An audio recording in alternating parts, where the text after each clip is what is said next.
GSL. My conscience is telling me. When my head says no. Welcome back, guys. It's time for the final match of the GSL Code A. Only one spot remains. Only two players are here now to fight over it. That's right. All we have left is GuMiho and HyuN, and I guarantee you this will be a much closer match than the last two. The last two were bops, and this one were pretty one-sided. GuMiho and HyuN, I would name them both as very good players. These guys have gotten deep in so many tournaments. They've played against each other countless times. This should be a good match, I think.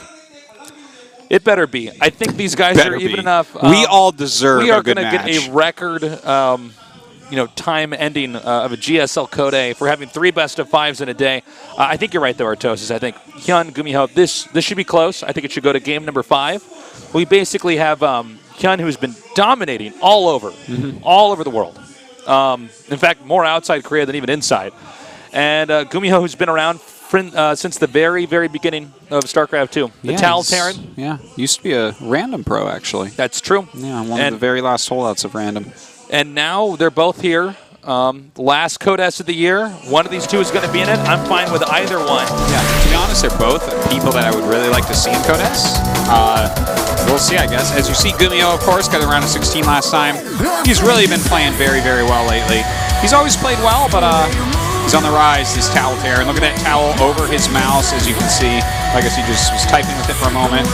He even uses it to type on his keyboard. He has a condition called hypohidrosis. Hyperhidrosis, I believe? Is it hyper?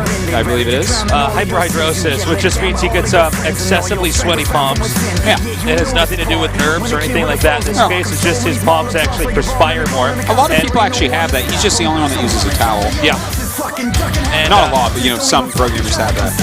Yeah, well, I mean, it's not totally uncommon in people, but for a guy that has to hold his mouse for a good 8 hours a day and maintain proper APM and micro, he just plays with a cloth over it. I never thought that would be possible, but I guess if you get so high, I guess it's also if you get used to anything, you can do it.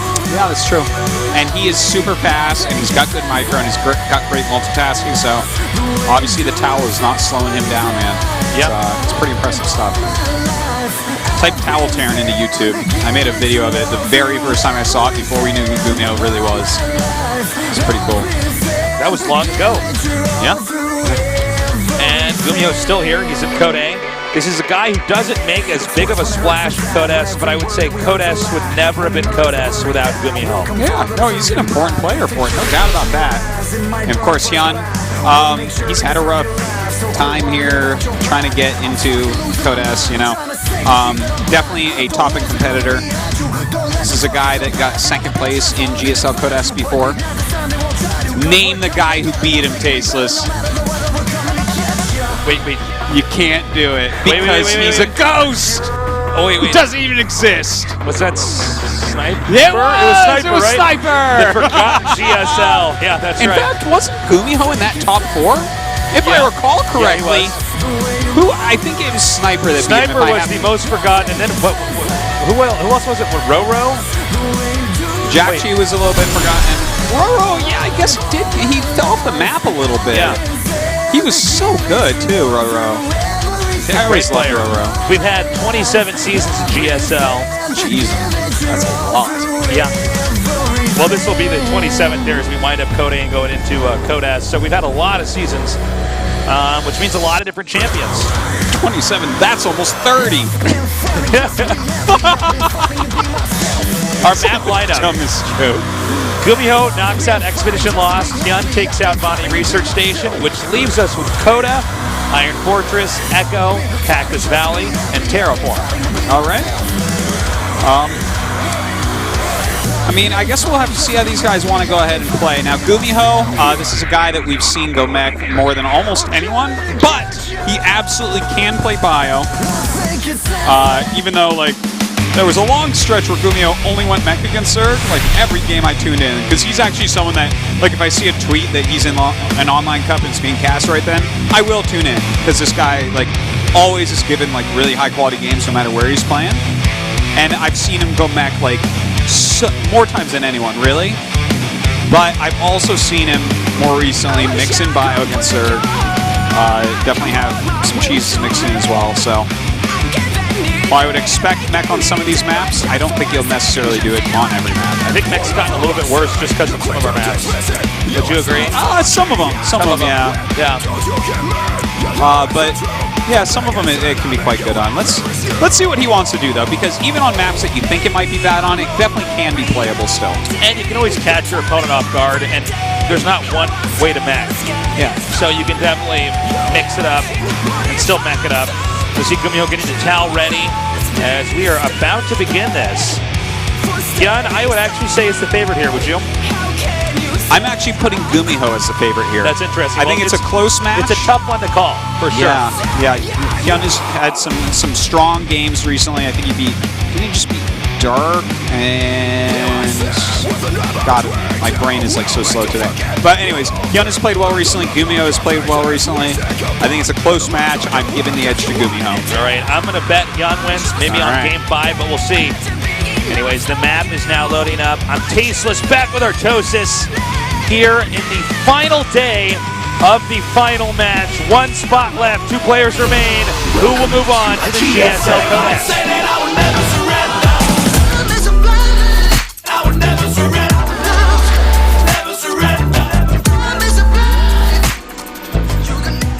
In the upper left, in the blue, he is MVP GuMiho.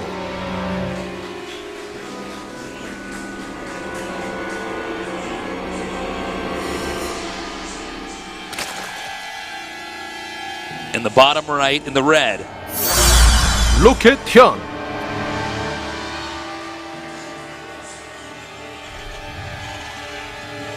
Okie dokes. So we got 2 players, very, very different from each other here.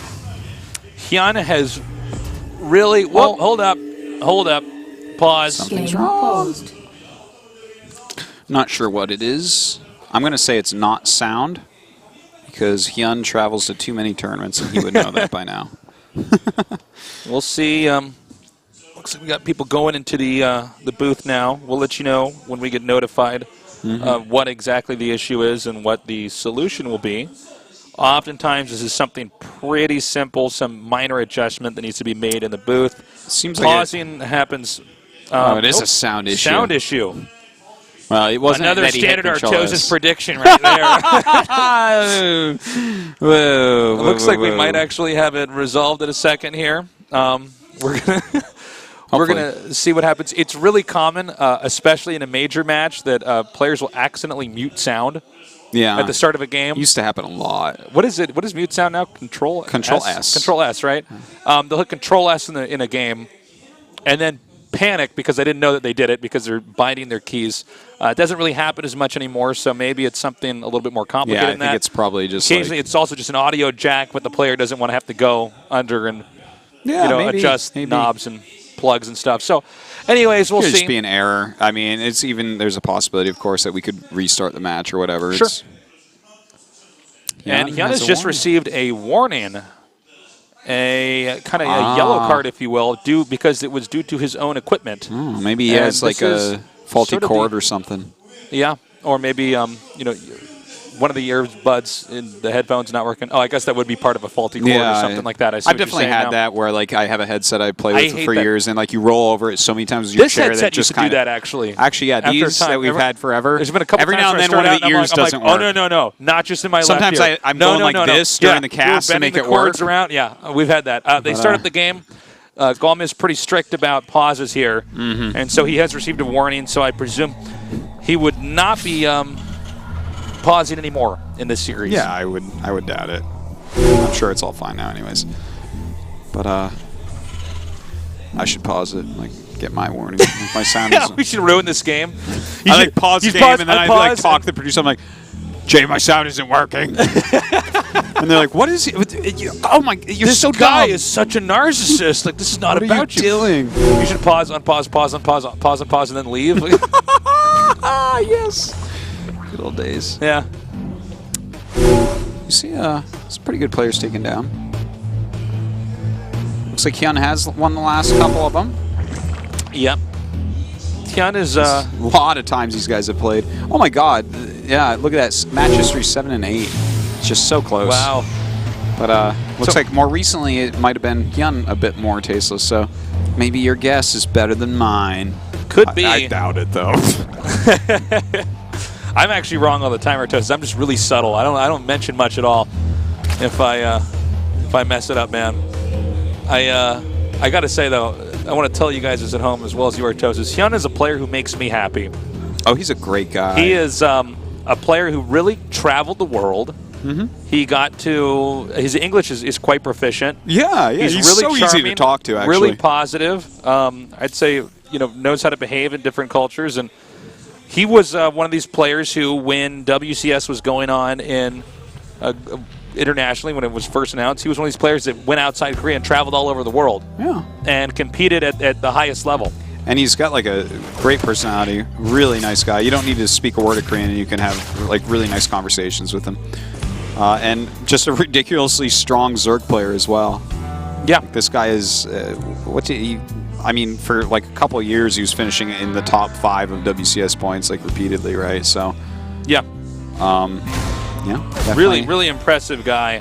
This year, a little bit tougher on him for sure. There's been fewer tournaments. It's been tough on a lot of these guys that tried to come back to Korea too. They had to try to get filtered into Code S.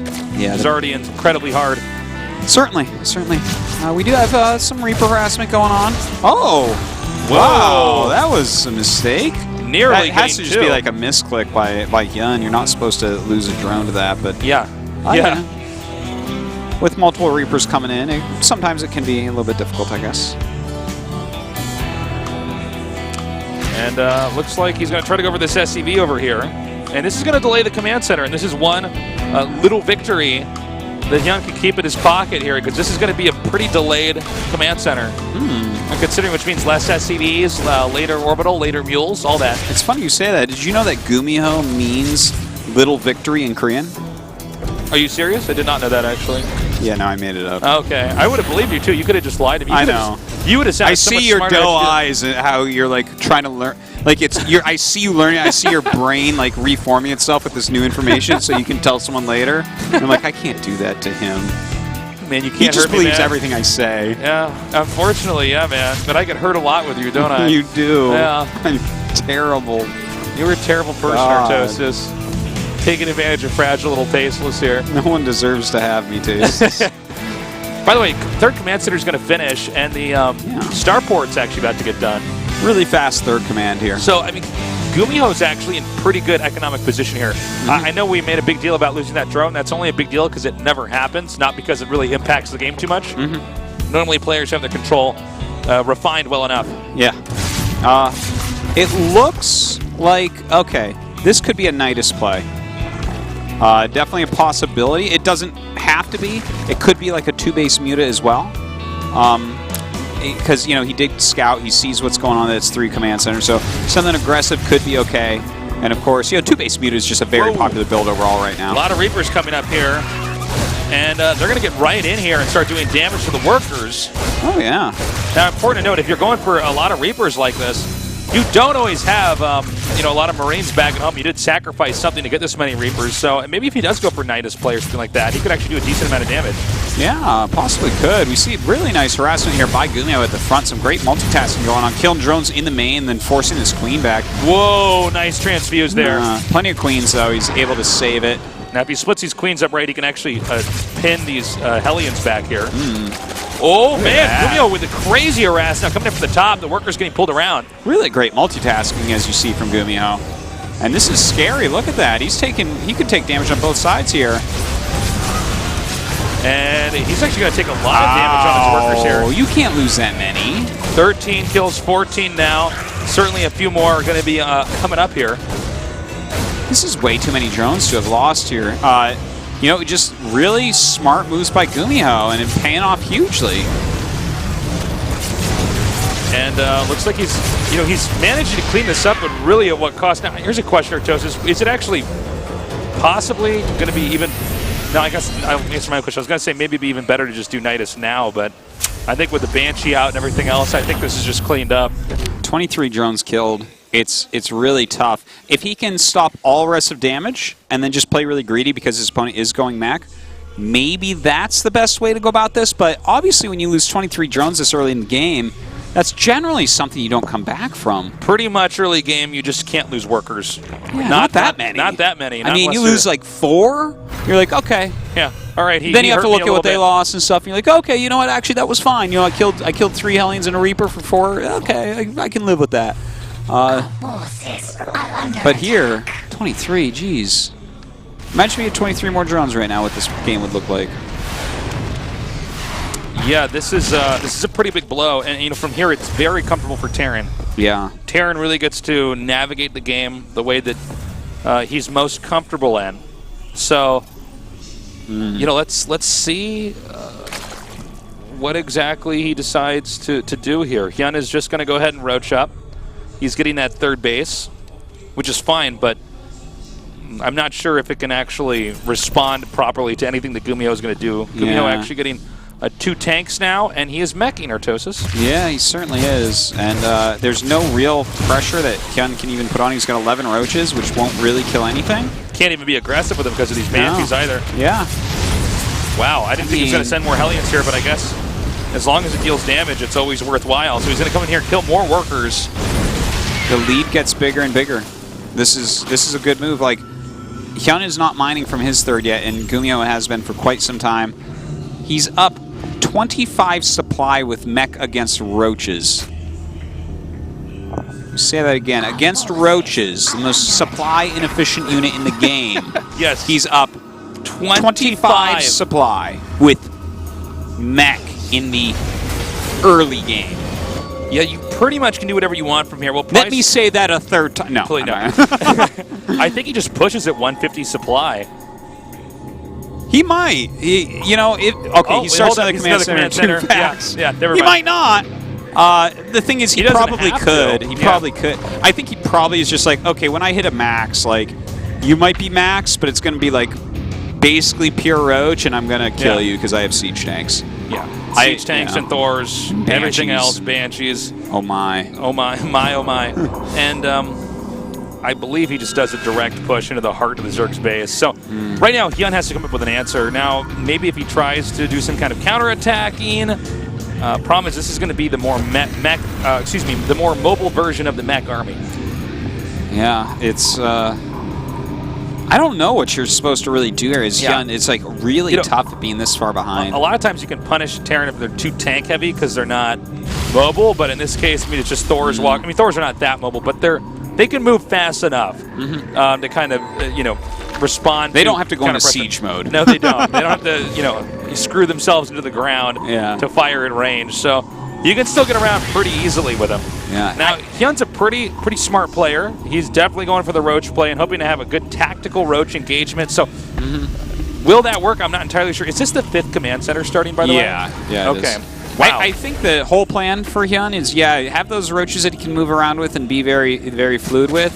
Grab some Vipers and a few Hydras for the damage in the back. And, if the tanks come out like too clumped or something, Blinding Cloud can win you a big battle. Yeah, absolutely. You could harpoon some Thors or something over there as well. Pull them in. They just insta-die to the Roaches and Hydras. He's going to start to move down now. Now, you could question GuMiho if he does try to attack here in the fact that he is making more command centers and possibly attacking. But as I say that, he plants up defenses, so he's not going to do that at all. Well, GuMiho really kind of playing like what we saw from Hero. He's just saying, let me get further ahead here. Let me make sure there is no way to actually die. And with mech, I think that generally speaking, that is a better way to play it. Well, 3rd Evo comes out for HyuN. It's a bit ambitious, but realize that if he's going to win this game, it's going to be very late. 3 more Stargates coming up here. This is actually more commands too. It's funny too because this is where GuMiho, as the game goes on, he can switch between air and ground. He can do whatever he wants. It's so strong. It's so easy to mix up the unit composition that it's just very, very difficult for the... oh my god. Is he going to kill his +3? Oh my god! He just killed his +3. He just denied... Okay, I think this is the first time I have casted I've never a game seen that. where a Viper denied. Casted. Now I have seen everything, guys. I have seen everything. And HyuN starts it there and is like, oh no. This is where I finish the cast and I crawl into a coffin and close it. I'm done here. I'm done here. I've casted everything that could happen in StarCraft. Crawl into a coffin and close it. Yeah, I'm dead. I've died. He had a good life. But it's over now. It's over now. But you know what? It was his time. He did cast HyuN, denying himself. After Tesa sees that, he's 1,000 years old. Yeah, I am wiser than the Deku tree. So, I have seen everything that could possibly happen. So, oh, that's so funny. You're wiser than the Deku tree. Oh, it was like the last thing on a checklist that's like 40 miles long, and you saw it finally. So you're like, all right, that's it. that's it. Closing this up. Close the shop here. Well, okay, so Zerg's now maxed out. Yeah. Terran's maxed out. Problem is that Zerg's army is not that mobile. Terran's army damage output is high. Not that Zerg's isn't, but it's a little bit more efficient here. The one advantage Zerg has is that Zerg can't actually move out, really. Or Terran, excuse me, can't move out without Zerg at least trying to do that counter we were talking about. Well, you know, some amount of this game has been equalized because GuMiho has waited so long. And with 6 Ultras coming out and his 3-3 finishing up and Kindness Plating coming and the fact that he went into melee upgrades, it's like, thing is, GuMiho, I can tell, this day you thought it might be the fastest day of Code A. This could be the slowest, the way GuMiho is playing this game. This is like... He's making 3 more command centers, and actually he's going to make a wall. It looks like a planetary. Yeah. By the way, this makes me go back and ask the question, did he actually make a mistake by going too much into Econ? When he could have actually just geared up and done an attack. I mean, he sort of let GuMiho go on his own. GuMiho's now... HyuN go on his own here. Yeah, the thing is, I think that's where GuMiho is most comfortable because, again, I've seen him play mech more than I think anyone else. And I think he's just so comfortable if he gets into a position like this that he's like, I know exactly how to make sure I can't lose. Because, you know, I always make the joke, but really the cost efficiency of this set of units together is insane. Check this out. He's sending his workers out now. Now this can be to soak up this can be to soak up damage over here in the front, but in this case he's actually going to get rid of workers because the game won't let him make any more workers or any more units actually. So he just has to start sacrificing some workers to make a bigger army. Meanwhile, the Banshee attacks that come down here at the bottom left. Ooh, that could be a really good one. And you know, there's not, I think, enough spores. If he gets in the right angle, yeah, right up there, he can actually shoot this down. Now, HyuN is scrambling. We see on the mini-map a blur of red come down to the bottom left. He's going to try to save this. It's too late. He loses that expansion. And this is sort of what GuMiho is able to do in this position. He can kind of poke the other guy across the map while he can't really do anything. He's, you know, HyuN's got a scary army, but GuMiho is just sort of able to do the damage and then escape pretty easily. Well, right now, you know, this is such a great way to play against these ground units too, because it's like if he has walls everywhere, they can never even engage his units, right? Yeah, I mean, like that pretty planetary much wall. It's just crazy. It's kind of when you get this far along in a game that, you know, one player sort of has like literally all the responses to everything, and so it's sort of no longer a game of how do I engage, it's how do I prolong the game for an opportunity to engage later. Well, looks like GuMiho deciding now at 21 minutes to move out after killing 23 drones before the 10-minute mark. Put that in perspective, guys. Now, the question right now is does HyuN have anything to answer this? GuMiho was so unbelievably patient this game, but I mean the damage output from this army, it looks like he's going to try to go around for a counterattack. Now notice how not fast this Zerg army is. There's actually a chance that Terran, yep, here we go. Terran actually turns around and sandwiches it, and you see now Zerg now backing up, realizing that's a bad call. So then it goes down to 4-base versus 4-base. Okay, this is a cool little counterattack. Yeah, this is something. I mean, Terran's still pretty much maxed out, so he can't make stuff back at home to deal with that. However, I think GuMiho just kind of closes in and swallows up the remaining army here for... Yeah. This is so tough. HyuN. The way that he's spread and everything, like even this one siege tank out front and the bunch behind, I mean, yeah, see, it's so hard to engage this. That, I believe... Well, nice blinding clouds. Can't attack in that. Those were really sick blinding clouds. Not totally clear if it's gonna matter as much, though, because at the end of the day, there's still just so much Terran here. He just moves forward, Banshees, Thors, tanks. landed Vikings, and I believe we're going to see him tap out here with a GG. See, those roaches back there, they can do damage to the Terran base, but nowhere near as fast as this, so eventually one player is erased faster than the other. Yeah, another problem with this, just the amount of cloaked Banshees, anything on ground will die like instantly. Yeah. Really tough. Look, he makes Hydras, and they're going to clean up all the Hydras, and then they're going to clean up all the ground units. And that was a lot of Hydras.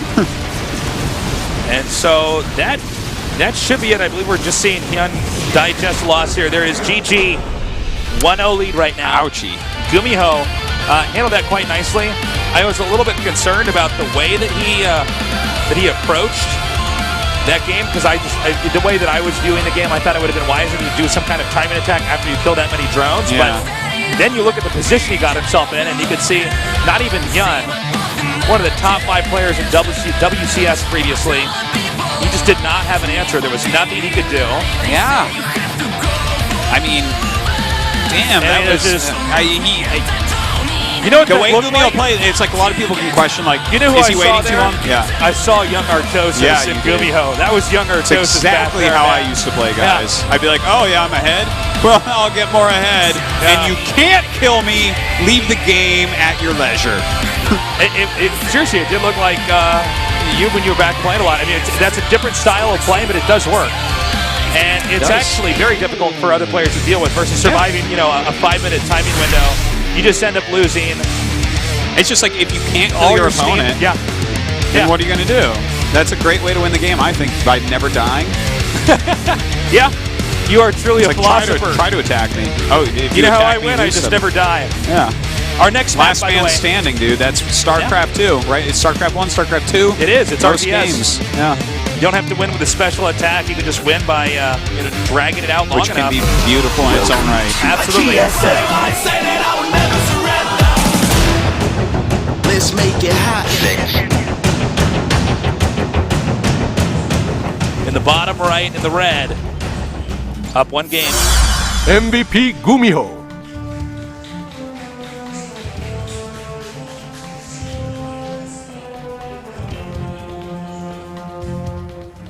In the upper left, in the blue, he is. Look at HyuN.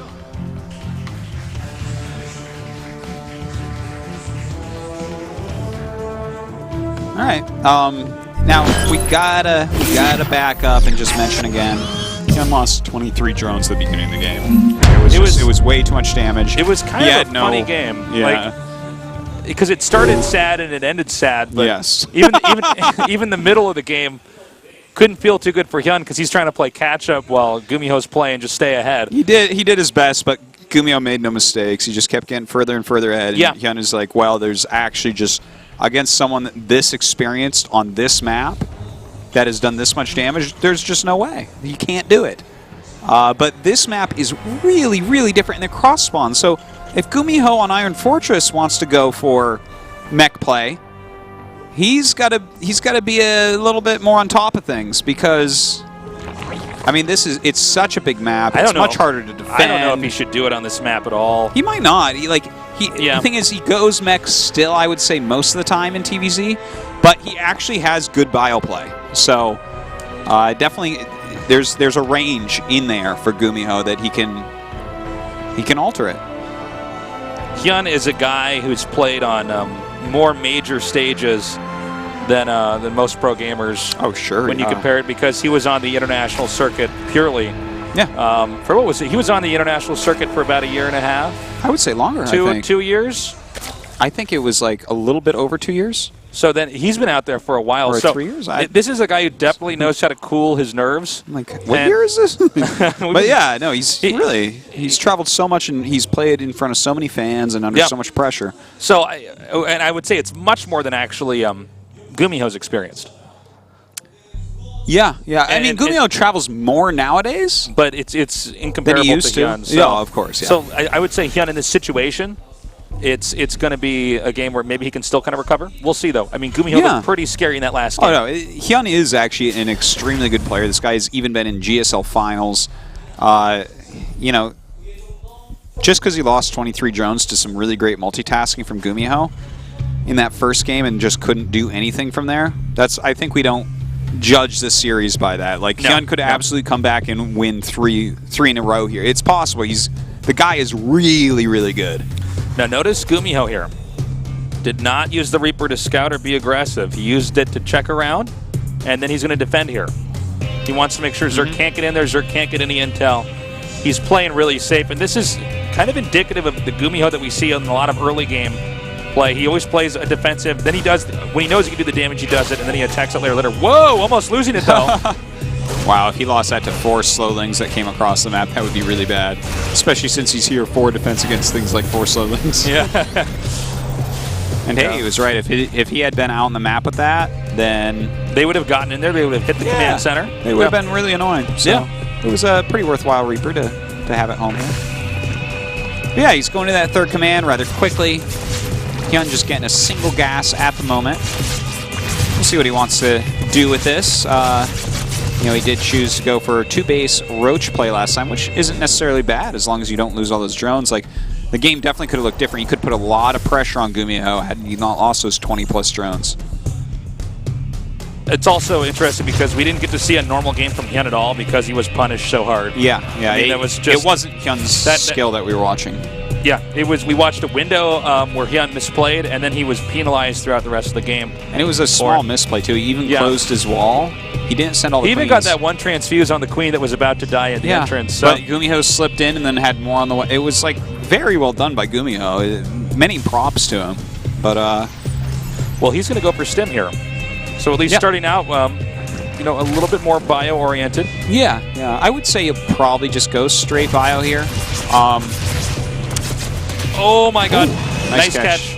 Did he see the? Well, he's going to see it now. The double Evo chamber over here. Yeah. Now GuMiho definitely doubling up on defense here, blocking out any attempts from GuMiho to come in here and do any damage, and he's getting 7 roaches. All right. Maybe moving across the map for an attack with those. We've seen some players do this where they just send out the 7 roaches. Yeah, it's a good thing to expand behind. Yeah, and they expand and make some more drones because Terran has to try to fight off the roaches in the attack. Yeah, they kind of have to use all the units they have this early in the game to kill the roaches and make sure it's dealt with. It's like the great equalizer. Yeah. And so you can see he's going to come in here with the Overlord. He wants to see, okay, what defense exactly does my opponent have? What structures does he have? Does he have a ton of bunkers? No, he's got 1. And only 2 Marines in sight. So the roaches are going to come out. Now the Queens are going to come up here, but the Hellions are ready. They're going to get that drone. Nice. Kills the drone. Can't make an expansion. But the Roach is still coming down now to the bottom right. And it's not entirely clear if GuMiho is ready for this. He doesn't know the Roaches are actually on the way. Those did sneak out while the Hellions were kind of up towards the 3rd base. The end of it. Oh, yeah, you're right. His Hellions don't move. Okay, now they do. Now he realizes. Yeah, I don't think he'll take too much damage, but, you know, the Roaches are buying time. They'll probably kill a few SCVs, a few Hellions, you know. And he backs up because he sees that's entirely walled off. Yeah, I think some other players would have actually gone in and tried to do damage anyways. Yeah, I think a lot of players would attack the bunker, make the SCVs repair, then attack SCVs, and you know, you can pick off a good 4 or 5 SCVs like that without too much hassle. This game, a lot better defense on both sides here. Yeah, they're both playing very, very well. Yeah. You see HyuN is not like wasting a single unit. He's playing carefully. Well, HyuN's been very deep in so many tournaments. He's definitely somebody who knows how to handle himself in a best of 5. He knows how to read his opponent and see what he did wrong and then go into the next game. Yeah, and he's doing that very well. Like, he opened up in such a way that if there was mech, you'd be fine. And now that he's basically got some scouting intel done with that first Overlord that died over the bunker, as well as the Overseer coming in and whatnot, look, he's going into very normal play. Of course, he has Roaches, so he's made Roach speed because you want your Roaches to be useful. But he's going into these Zergling upgrades. He's getting his Baneliness. He's getting that Zergling speed. I'm sure. I would imagine we'd see it Spire soon, too, right? I would think so. Also, I love this interception. Look, he's actually trapped these Hellions. Now there's just one trying to get away. And there's no way he's going to be able to get this out of here. And from there, he's really limiting what GuMiho invested in. Well, hold up. Okay, so GuMiho's going to move out. Now, if GuMiho bungles this next attack, HyuN's going to be in great shape. Absolutely. Because HyuN definitely has enough to counterattack if this next attack doesn't do well. So GuMiho going to move out. Should be harder for him to mess it up because he's got medevacs here. And there's no, He Utilist has, down, yeah, so- it's like a get-out-of-jail-free card in a certain way. But I don't foresee him really doing much damage. This is more like just kind of poking and prodding and seeing what's going on, what's over here. Might get a few drones, a building or two, who knows. And he's going to come up here and try to push back some of this creep. And this round, it's important to note, there's not, well, if he loses a little bit more, he can pick up everything. Everything will fit in there a little bit more conveniently. So, shaving off a good amount of that army. Yeah. Wasn't too effective, but, you know, you got to push the creep back when you can. By the way, 32 more lings and 5 roaches. Oh, man. Do you think he'll do an attack? I think he's going to do a counterattack. I think you're right. I think he wants to force that base that we see right here. He wants to come down there and take that out. You know, I think you're right, and I think he'll be able to do it, absolutely. This is like a ground pounder for us. This is going to be very hard for GuMiho to stop, and he's going to be out of position with a lot of his units, it looks like. It's smart because he finishes Aspire, so GuMiho's going to be thinking I might be hit by air units, but instead he's going to be hit by even more ground units than he would have expected. Yeah, I think you're right. It looks like he's moving through the middle of the map right now. Will GuMiho get back into position? No. Ooh, this is... Okay, so it looks like... Oh, I thought he was going to fly to the expansion. Looks like he wants to try to do a drop to keep this army more defended. Okay, so now they're actually going to both go for each other's throats here. Oh, look at this. They're both going to attack right into each other, dropping over here. Another drop's going to be happening right over here, actually just out of range of that base. And GuMiho has actually managed to pull HyuN back. HyuN is not going to full-on engage. Yeah, this was pretty good. This really bought him a lot of time. By the way, I really want to point out Corruptor's on the way. This is a style we really only have seen Dark play, where you go like Corruptor Ling Bane. And, you know, obviously the Corruptors don't die anywhere near as easily as Mutalisks. They're there to clear up drops, to kill off Medivacs very effectively. It's nice because you don't have to try to micromanage them as much. Yeah. In a fight, they just take care of themselves. They don't even have like that high of targeting priority and stuff. So yeah, they're just like it's a very good way to deal with that. So cool to see HyuN mixing that in right now, and he's making a hell of a lot of lings right now. 2-2 is about to finish as well. There is an attack inevitable here. Actually, HyuN's maxed out, so he's not going to be able to make any more. And as you were saying, Artosis, the upgrades are finishing. So 2-2 against 1-1 at the moment. It's going to be pretty strong here for HyuN. We'll see how GuMiho tries to handle this. He doesn't have GuMiho doesn't have anything on the map that's going to allow him to distract HyuN from this attack. HyuN's just letting all the rest of his upgrades finish. He's got 23 Banelings here to try to tear through the entrance. Wow. This is like a really scary army that HyuN has right now. He will crush the army of GuMiho. And it looks like that attack is moments away from beginning. Yeah, as long as he doesn't attack up a little tiny choke Now, like that. important to note, in this amount of time, GuMiho is maxed out as well, so this might be a little bit more of a fair exchange. We'll see here now. You can see GuMiho trying to get into as good of a position as possible to have a favorable exchange here. You taking advantage of this ramp. 2-2 still not finished here for GuMiho as the battle begins. Just finishing up now. Already a lot of damage done, but wow, a lot of Banelings actually hitting the Thor and some Marauders here. That positioning was so good there at that ramp. That was so nicely done. Still, though, so many Banelings coming here with the Roaches. I think just barely, though. Terran's going to have enough to clean this up. Can you check, actually, how many Medivacs were killed? He's down to 4 Down now. to 4, okay. Quite a good number was killed there, for sure, which is another thing that those do quite well. Thor's not nearly as useful. There's going to be like this. There's going to be a follow-up attack with this. And that might be too much for GuMiho to handle. Problem is, it's all Lings. And now Banelings. You know, I think, like, I feel like too many of the Banelings are on the left-hand side of that engagement and, like, hit the Thor and hit some Marauders and stuff. And I think that was part of the problem with that, because I felt like he definitely had an army that, for at least that fight, comes out on top. I agree. I think he had the better army. Like, he wouldn't have much left, obviously. That's sort of been the theme of today, right? Is someone has, perhaps a better army or had a better setup early on, but when the two armies meet, I mean, if you're not engaging it tactically correctly, you still lose. Certainly. Well, right now, GuMiho's working on 3-3, which is a huge, huge deal. He has his 4th base. Big deal as well. But HyuN remaxing out right now. Looks like he might be getting ready for another attack. I don't know what the story was there. I guess it worked out. He killed everything there, but not quite sure why that wasn't with the rest of the army as much. Maybe trying to get a little bit of harassment damage in here. By the way, HyuN is using the remainder of his gas on a few more Banelings, so we should see the attack come up here in a second. Yeah. By the way, I like the building placements from GuMiho up here. Yeah, but it's really good. His fourth base is rather naked. An attack up there could be a little bit harder for him to hold against this huge ground army. Problem is, I think HyuN is more tempted to attack the bottom. Whoa, whoa, whoa, whoa, whoa, whoa! He's going to go right for it! And this should connect and absolutely destroy that expansion. And that was a good job there by HyuN. He just got that army out of position. They couldn't gun that down. Yeah, well done.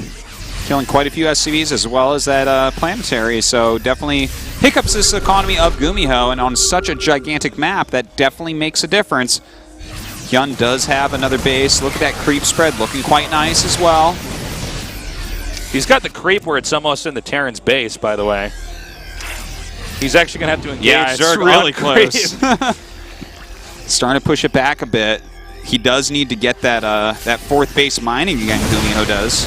He's going to come in now, and it doesn't look like GuMiho's army's in a decent enough spread here. As you can see, a lot of the Thor is still taking the majority of the damage there in the front, but as the rest of the Lings and the Roaches come up here. Pretty close. The Corruptors, though, really going to work on these medevacs. Yep. Only 2 left over. In fact, he's going to get those as well, it looks like. He will end up killing the ground army, but his medevacs, he's only got 1 left. By the way, 3-3 just finished. That's just finished. What a big deal, too. So he hit him right before his upgrades were done. That was a smart move there by HyuN. Yeah. A 2 upgrade advantage next fight should be really good for GuMiho, wouldn't you think? I would definitely think so. Also, important to note is that I think the follow-up attack here from HyuN can kill GuMiho. I don't think GuMiho can actually keep a base. He's remade the Corruptors. He's got enough Lings and Roaches. Let's see, though. Let's see how this turns out. Well, right now he's keeping HyuN back a little bit now. They are even on supply pretty much. Problem is that, you know, getting the Thors out, for instance, which actually tank a lot of the Banelings. Marauders, I mean, yeah, they make fast, but just not as fast as Zergling Baneling. I think slowly the unit composition is beginning to devolve here for HyuN, which is a funny situation because you don't see that or say that about Terran as much, especially in a TvZ, but I think it might be leading there. It could be. However, if GuMiho can hang on, HyuN will eventually have to start to figure something else out here. He has that fourth base again, which is really important. We saw him just making like Widow Mines there for a moment because his economy just dropped so dramatically, you know, losing that fourth. But finally it's back up. He's going to have to really think about a fifth really soon, either a fifth or killing HyuN. And killing HyuN might be the more likely thing to do, but with this much creep spread, this many base, look at that mini-map. Pretty crazy. Jeez. He's got a minefield out here now. And those of you making a joke about the quality, don't worry. It looks exactly like it looks on low. It's just like purple everywhere. We actually got a little bit of him distracting that army. Now, what he wanted to do was actually have more of this army pulled out of the way here. Oh my God, did you see him actually unburrow the mines right before the attack? Really fast. That battle could have looked differently had Zerg not pulled back, but that was sort of an awkward moment for both of those guys. And GuMiho's solution, or at least something to buy time for now, is to come over here and start to drop Widow Mines. And try to get them to burrow down here and kill some workers. That speed burrow, like late game, this is so popular right now to just drop like 3 or 4 Widow Mines. It's because when they have those drilling claws, it's so fast. Like, look at that. 14 drones gone from that little tiny drop. That's awesome. Oh, he's sending some more Banelings up here. Now he got rid of the sensor tower, which is going to make it a little bit trickier to detect movement, but there's already another sensor tower up here in the center right. GuMiho still has an incredible amount of the map and is basically sieged right now. I mean, the creep is now continuing to spread all the way into the Terran's base.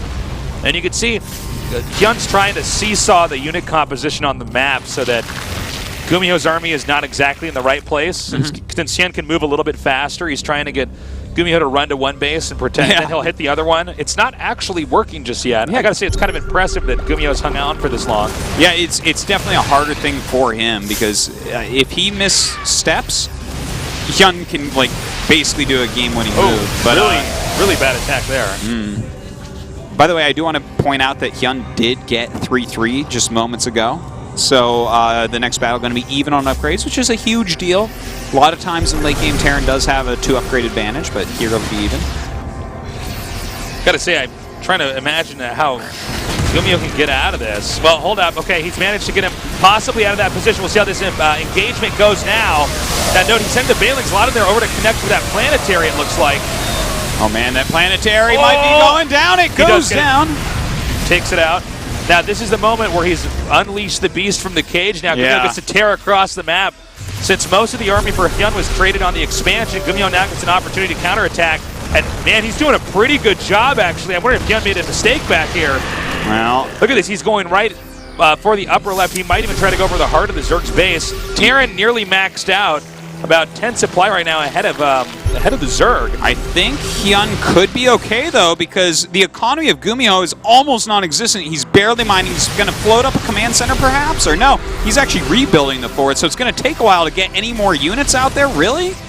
Just building a few with the last remnants of his bank, but... Well, the angling he might get up here, that could help a lot, just between these rocks, this high ground position. But there are Ultralisks up here. And I believe Zerg just is going to have barely, let's see here, barely not enough. Or Terran's barely going to have enough, excuse me. So Terran actually picks up and backs out. And I think from here, the counterattack can actually, once again, punish Terran, and Terran should just run out of gas here. Yeah, it looks like it. His minerals are dry. He's building 2 Marauders right now. He's just now getting his 4th base back in mining. Both attacks that killed that 4th base turned out to be really, really pivotal because, he might have even wanted to make not a planetary there, but like an orbital just to be able to lift it, because twice HyuN just ran in and killed it with Banelings, and then GuMiho's economy falls to nothing, his production falls to nothing until he builds another command. And that's something you can't have happen. He really needs to have a higher supply than 96 right now. Yeah, if you're below 100 supply this far along in a game, you're probably in trouble. And with this many Ultralisks, it's pretty much impossible for Terran to make a mistake in an attack. Yeah. He just kind of walks up here. So this should be the beginning of the end here as he comes up now. No, got to back out here. He's playing it safe, He's playing it so safe. Yeah. He does not have any chance of losing this game. So there's a drop that's going to come over here. Now, the funny thing for GuMiho in this game, and also for HyuN, for instance, HyuN can't quite see how ahead he is. He just knows that Terran is still stuck in his corner of the map, but he doesn't see that, in fact, he has almost double the supply of his opponent. Yeah, he's not exactly sure. Literally. He knows that he feels completely confident in winning this game, but he also knows that if you attack poorly with Ultras, any game can, in fact, be lost. Yeah, you get that kited with Marauders. Yeah. And so now a drop might occur over here, but that base has already been mined out. I'm just trying to kind of keep him busy right now. Don't forget that he lost the vast majority of his corruptors during the counterattack from GuMiho, so these drops really effective once again. And once again, Terran has to pick up, and this is really the only thing keeping him in this game. Meanwhile, another drop over here. So many bases for him. GuMiho has to just feel terrible right now. This is when stuff like this. Ooh, treacherous Widow Mine. Well, it's kind of a game of whack-a-mole here, but there's way too many moles. Yeah. For HyuN. And we're kind of just waiting to see that next counterattack here, where HyuN should actually stamp out GuMiho. Well, I think he's almost like doing to GuMiho what GuMiho did to him. Yeah. Saying, all right, you can leave when you want to leave. I'll kill you when it's over 100% that I win. Like, it's super duper obvious. Because like if he attacks up a hill right now and loses his army, for instance, GuMiho could kill him. Oh, that's a good surround there on those Marauders. Yeah, he needs moves like that. That was good. Shave off the army, back up. Look how many Marauders there are. Like, Marauders are very good against Ultras, especially when you can kite back. He's going to come up here once again. Just keeping this army busy. Keep in mind, he's forcing a lot of stems out of those Marines and Marauders, and those Medivacs don't have infinite energy. Okay, here should be the nail in the coffin, though. The Brood Lords. So what Zerg does is it makes Terran forced to his creep, actually, in his base. The buildings are actually covered in creep, guys. Yeah. Sometimes that happens. Yeah. So Terran's been forced to make so many Marauders. Then what Zerg does is Zerg follows this up with the Brood Lords. Yeah, the Brood Lords, like, you have to get out on the map to deal with, and then the Ultras kill you. So it's a great way to finish the game. And so he's going to come in here now. Good defensive position here from GuMiho. Yeah, look at how efficient he's being, considering. But these Brood Lords, this is like really, truly it.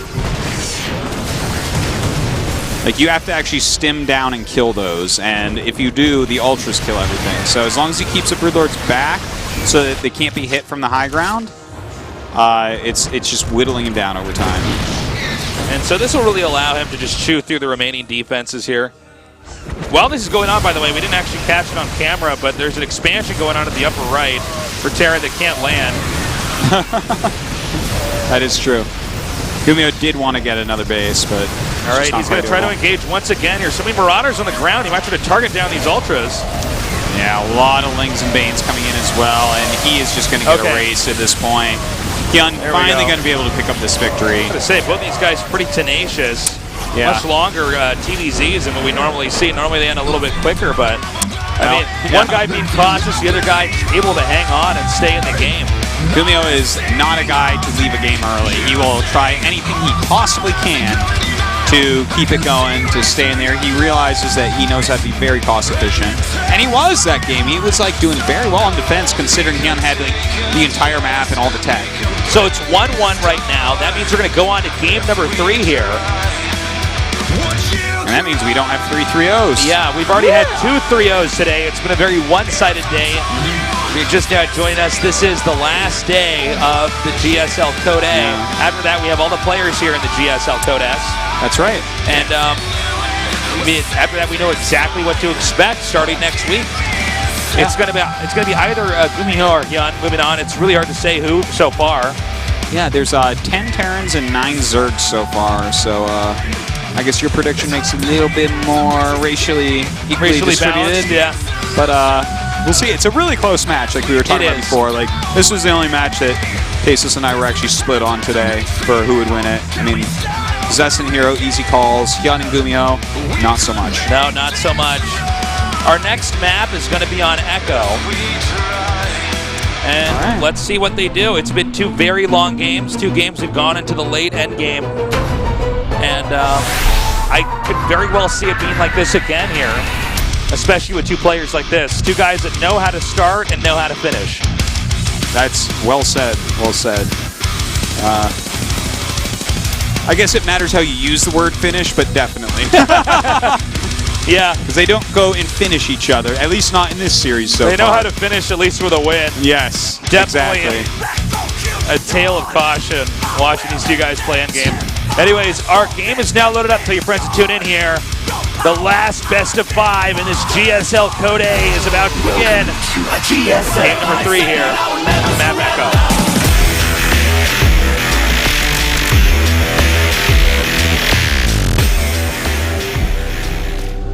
In the bottom right, in the red, our Terran player, he is MVP GuMiho.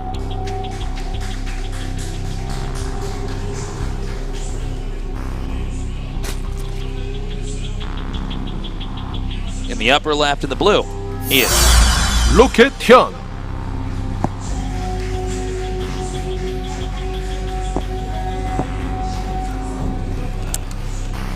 Wow.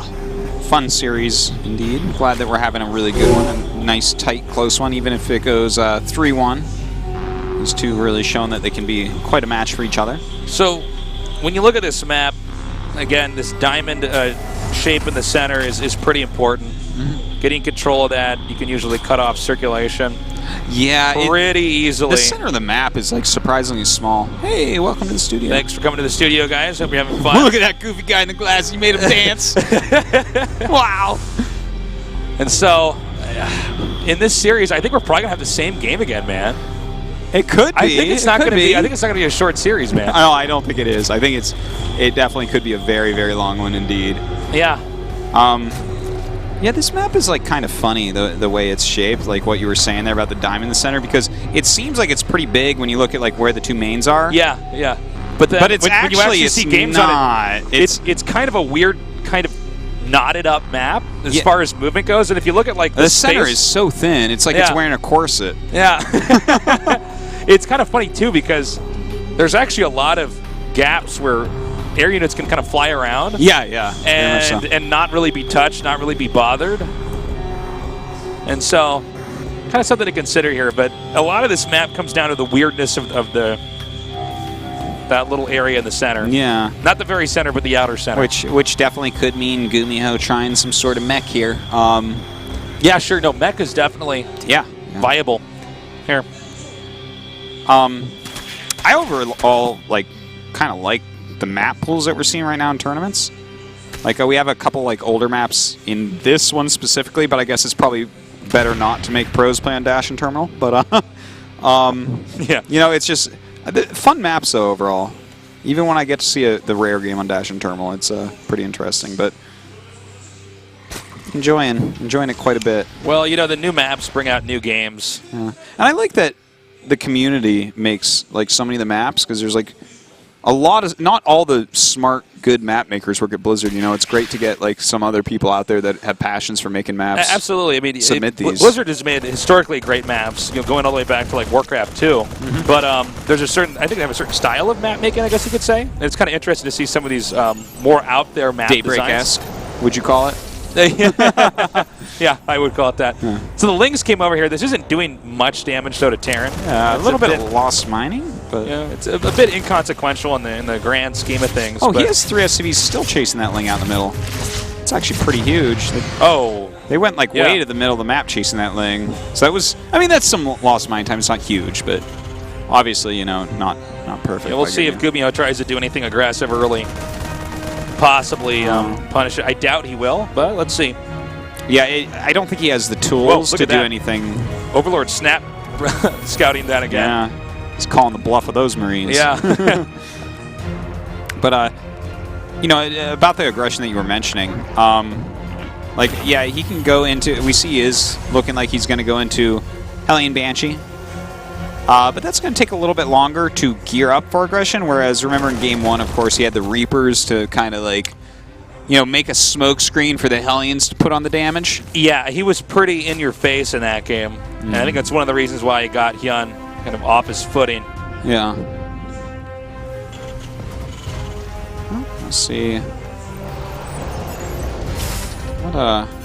What will transpire from here? Because I think do you think HyuN will just go right into the Roach Warren and double Evo again? Because he's done that both games so far. Thing is, if he does that 3 times in a row in a best of 5, might be questionable too. Well, no, he's going to go for Hatch and a Layer here. Okay. I think identifying that he can't quite be punished early on and getting a Roach Warren. Okay, yeah. It seems like it's basically the same style. Yeah. It's something we don't see often. Like when you're going to go 2 base Muta, the gas isn't timed out exactly like he's been doing and whatnot, and so he's just kind of got his HyuN style going on, which is, you know, he's always been kind of a stylistic player, marching the beat of his own Zerg drum.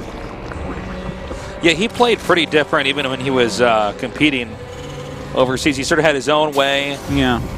I believe I heard DeMuslim refer to it as kind of the battle Zerg style. Oh, okay. He kind of likes to move around and kind of get in a fight. Definitely. And check this out. Check this out. Ooh.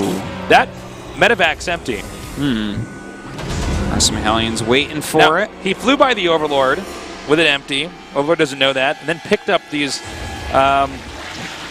Hellions here. Yeah, we'll see if he can get some drone kills in the main. But at the same time, with the Widowmines kind of burrowed over there, that's pretty cute. Yeah. Up in the front, maybe he'll send those some of those roaches out there a little bit later on. Right now, we do have the Hellions running into the main base right now. 5 drones. This is actually doing pretty good so far. 7 drones. Can't complain about that. HyuN, unless you're Zerg, doing his best to try to split. But so far, I mean, all the Hellions are still alive. The medevac's going to be able to get out. Well, and now he's getting siege tanks with this. And 2 armories. Yep, and he's going to go into Mac. So this is sort of, he's like faking the tech pattern out a little bit. He's starting out one way and then he's transitioning into something else. And it's possible if HyuN is not super attentive to what's going on inside the Terran's base, he won't be aware of what's coming up next and just get thrown off. It looks like he gets right in here. He sees what's going on. A couple of facts. The tech labs. Okay, we don't really need to see the armories to know what's going on here, do we, GuMiho? And so HyuN basically now knows what's coming. I don't even believe he poorly invested up until now anyways if a player was going to go mech.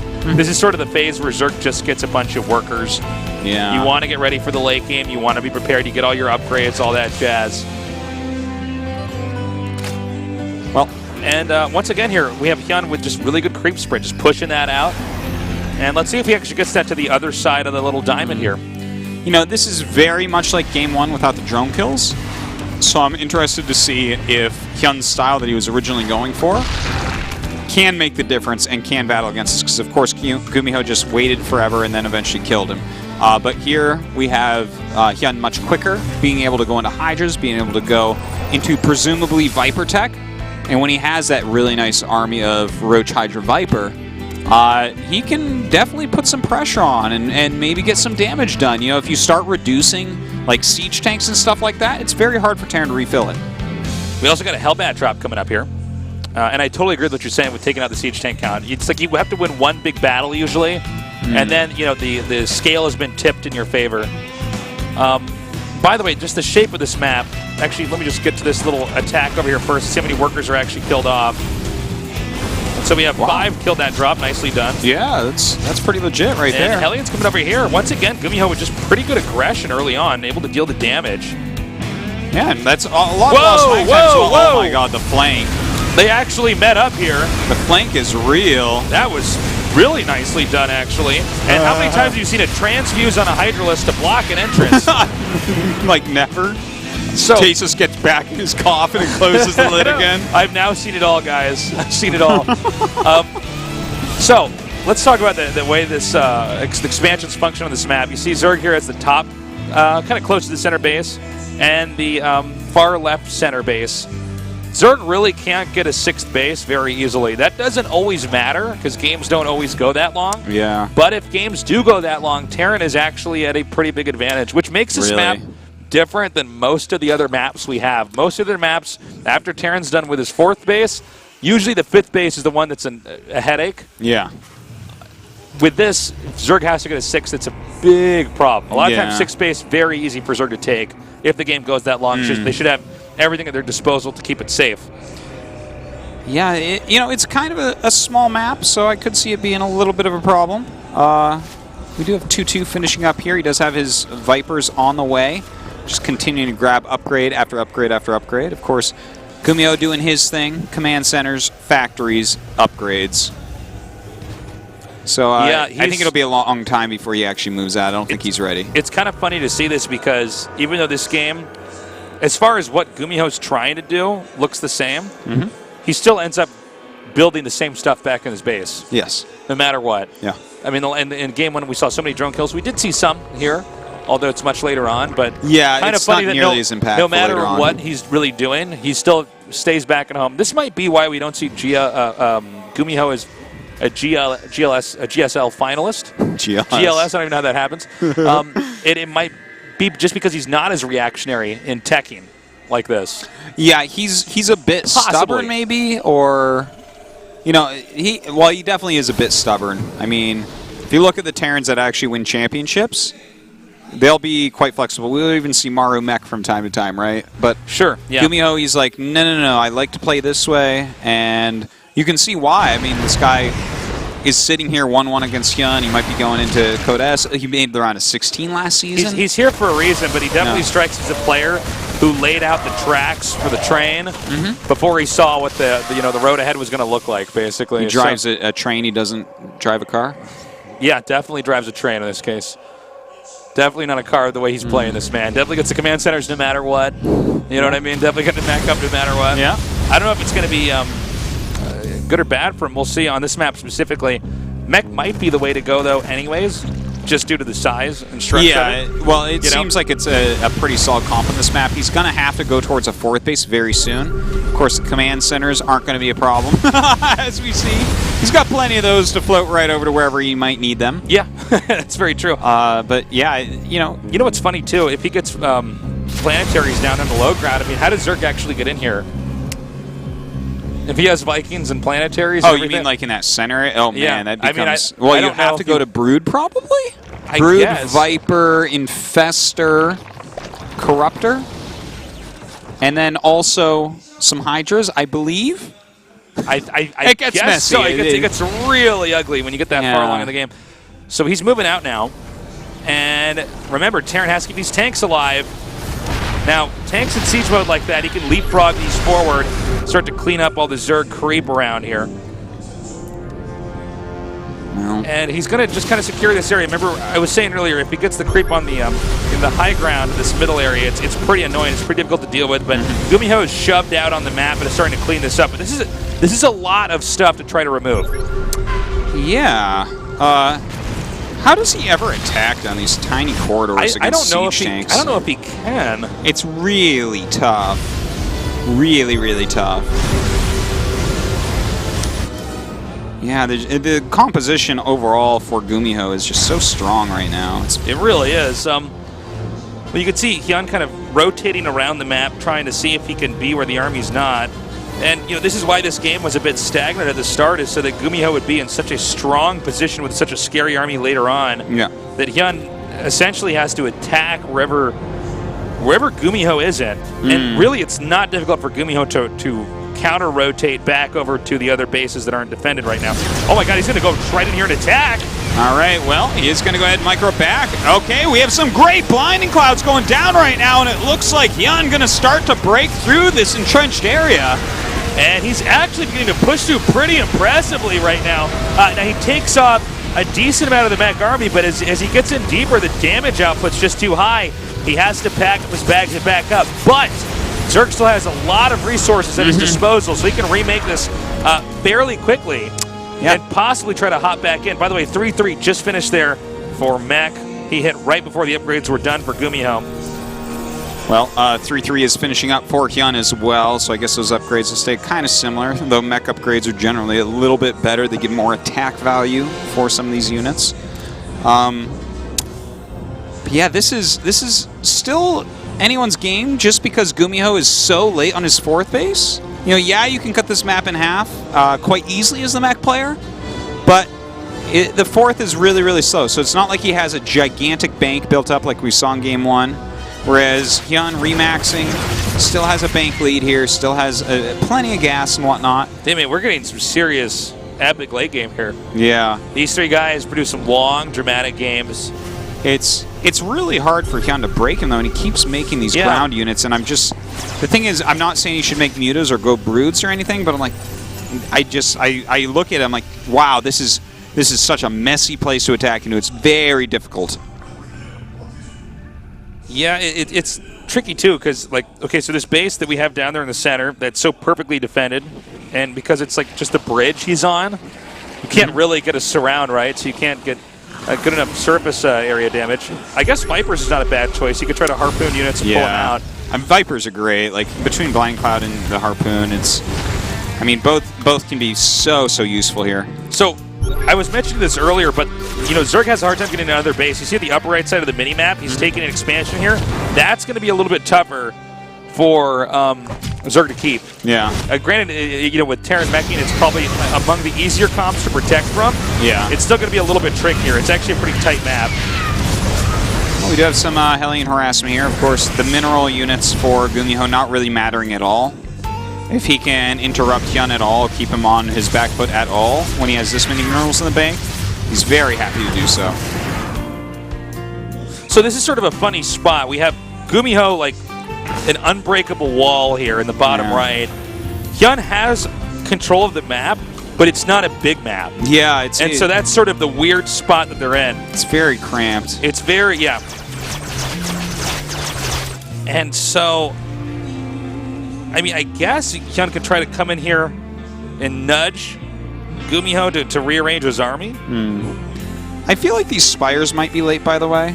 Yeah, I think you might be right. Like, when you realize that you're playing against GuMiho who's going turtleneck, I almost feel like you need to just straight up counter his style and make 2 spires so you have good upgrades. Here comes the attack we've been waiting for. Now, note the way that the arc of the Terran army spread out here with so much ranged attack.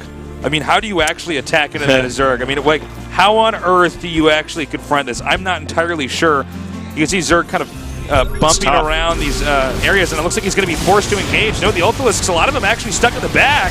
All right, here we go. We have some bungles actually coming up right now. It looks like he's going to be able to take out quite a bit of these units on the right-hand side. He should pull away from that top attack, though. He needs to focus everything down on the bottom lane here, and he does. He's starting to force all of his units down here. He's going to be able to take out these Thors, take out these Siege Tanks, and the Vikings as well.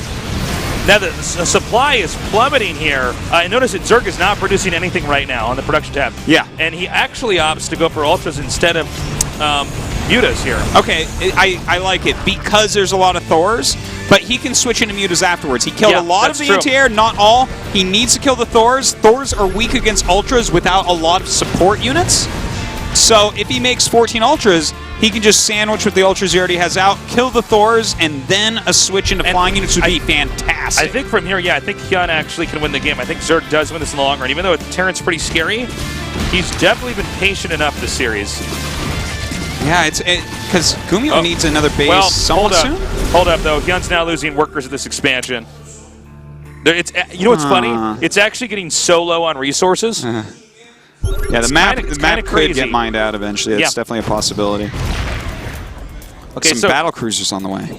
What are those? I didn't even know those were in this game. So he's going to come down now.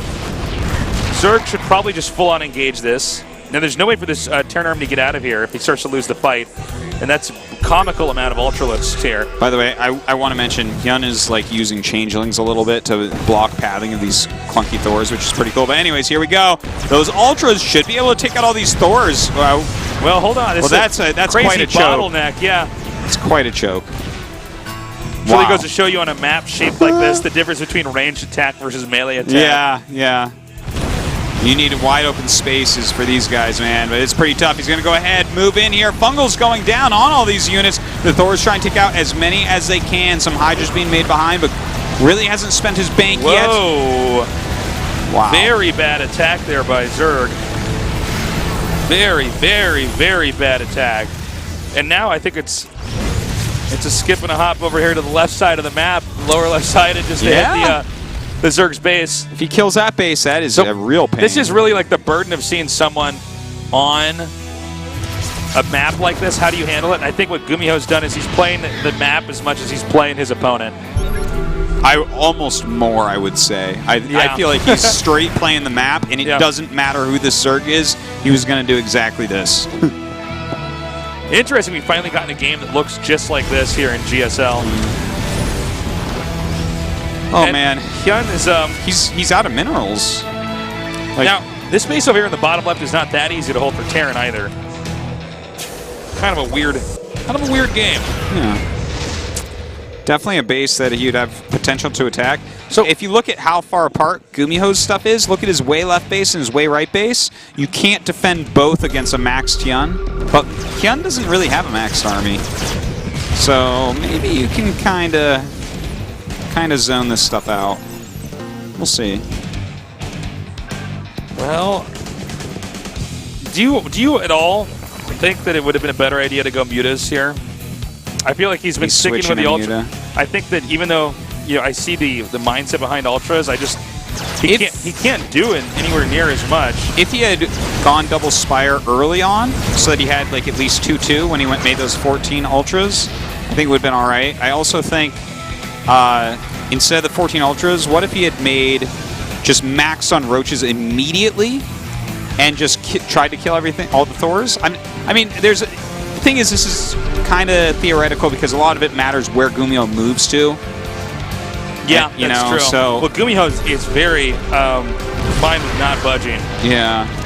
But if he's out on the map and you make units faster, sometimes you can catch some of these extra units. But anyways, he is working on this base that is very, very important for his opponent. And now it's going to be a map that's actually cut in half, top versus bottom. Problem is, I don't see the top half of the map cracking the bottom anytime soon. He's still got a really great army. I remember when Terrans figured out how to do this in Brood War, and it was pretty crazy. Yeah. It was originally considered like cheese.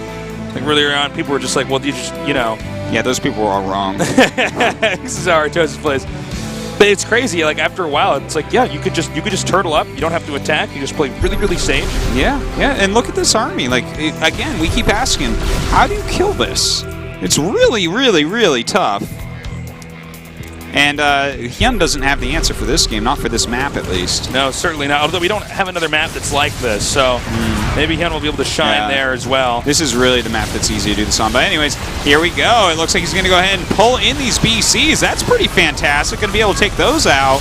He is fungling some of these other units so they can't attack him, but his army is really being killed off here. I think that's it. I think we're going to see GG here. Yeah, he doesn't have enough. It's just that mech army. GG, that's it. Wow, all right, so wow. it's a 2-1 lead here with GuMiho. I think GuMiho really, we haven't seen somebody abuse a map like that in a long time. Yeah, it was really well done. He played right to the map. It kind of fit that style that we've seen GuMiho use time and time again. Very well fitting to him. I wouldn't take, like, all these games have actually been pretty good. But the rest of the map shouldn't be as hard as that for HyuN. Like, if he lets HyuN get into that position again on a slightly more open map, I feel like it's going to be a lot harder game for GuMiho than what we just saw. Yeah. Shouldn't see a game exactly like that last one, at least. That's I don't think very so. unique to that map. Like, I could see GuMiho trying it again, but he won't just slap every attack again. It won't be an unbreakable fortress. We're going to take a short little break, and when we return, we're going to continue on in this final best of 5 for the GSL Code A.